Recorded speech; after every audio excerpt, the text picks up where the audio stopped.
Hey folks, it's Terry Gardner from CJ Lawrence. It's Tuesday, the 25th of November, just prior to Thanksgiving. This is the time of year we do our annual Thanksgiving dinner index review. So we're going to do that.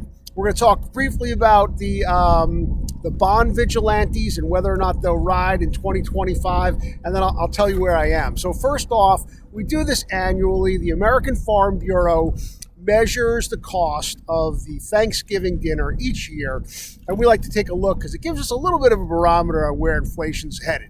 Now, it's a good news story this year because the cost of your Thanksgiving dinner is down versus last year, and it was down in 23 versus 2022. But you got to remember that in 2022 there was a big spike, so we're coming off that spike. But there's a couple of good news stories. So let's take a look and see what some of the ingredients are that caused the improvement. So first off, the entire meal will cost you a little 5% less than it did last year. And that's good news, right? What's driving that improvement is the cost of a turkey, down 6%. The cost of milk, down 14%. So good for the proteins this year. And even sweet potatoes, down 26% versus last year. That's pretty significant. What's gone up versus last year? Stuffing, up 8.2%.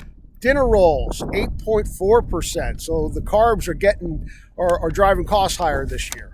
And cranberries. What happened to my friends in Massachusetts up in the bogs? Price of cranberries is up 12% this year. So some offsetting ingredients there. But the good news, again, is that prices for your Thanksgiving dinner will be lower than they were last year. So that's the good news. You know, what are we looking at out into 2025? Risks and reward. The market's been behaving pretty well.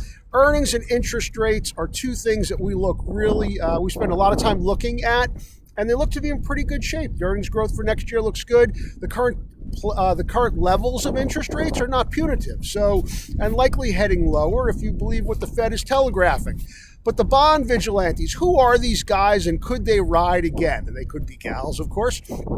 So the bond vigilante term was coined by our friend Ed Yardeni back in the 90s when he discussed how heavy issuance of treasuries could be met with resistance by the bond vigilantes and driving interest rates higher. And that could then push the treasury to issue less debt, spend less money, kind of keep things in check because the cost of that debt would be so high.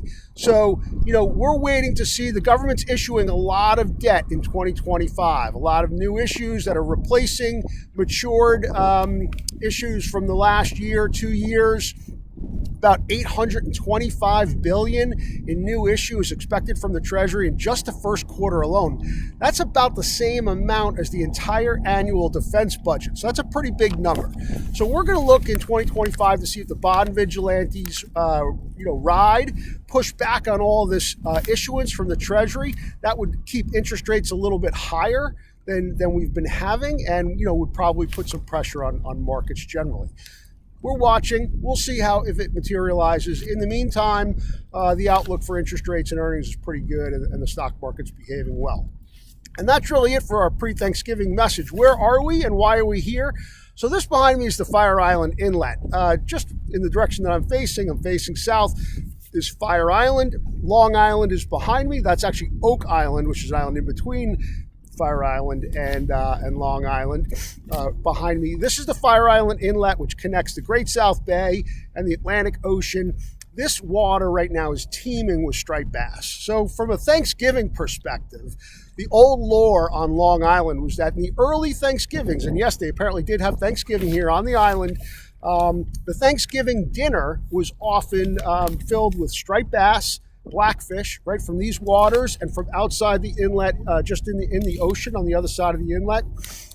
Some shellfish from the beds over here, hard shell clams and oysters, and some mussels. And there's a lot of migratory birds through here, so a lot of ducks populated the Thanksgiving tables back in the early days of Long Island settlement. So just a little local color for our pre-Thanksgiving message. Hope everyone has a great Thanksgiving, and we look forward to following up with you in December. Take care and happy Thanksgiving.